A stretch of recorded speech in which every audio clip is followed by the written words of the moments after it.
السلام عليكم ورحمة الله وبركاته. magacaygu waa Saadaan Xuseen Maxamed waxaan ku dhashay magaalada Muqdisho gaar ahaan galbeedka magaalada Muqdisho degmada Dharkile waxaan dhashay taariikhdu markay ahayd 1990 dhalashadii kadib muddo hal sano kadib waxaa burburay dawladdii dhexe ee Soomaaliya waxaa qadka ka baxday dawladdii xoog badneed dawladdii militariga Soomaaliya ahayd ayaa qadka ka baxday nasiib wanaag ama nasiib xumo waxaa isku soo beegmay dhalashadii iyo burburkii dawladdii dhexe waxaan ku soo biiray dawlad isku bedeshay gudcur waxaan ku soo biiray dawlad noqotay madow walaalahayga Soomaaliyeed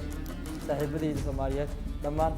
waxaan rabaa maanta videogan ama muuqaalkan inaan uga waramo taariikh nololeedkayga waxaan ka warami doonaa ama ka sheekeyn doonaa taariikhdayda kahor intaan idinkaga sheekeyn taariikhdayda please linkigan hoose ku dhufo waxaad like saartaa ama subscribe dheh anaga tagin adigoo aan subscribe tihin ha ilmaamin inaad comment inoo reebto ama like aad saarto si aad una share garay asxaabtaada ama walaalahaaga si aad ula wadaagno taariikhda magaalada Muqdisho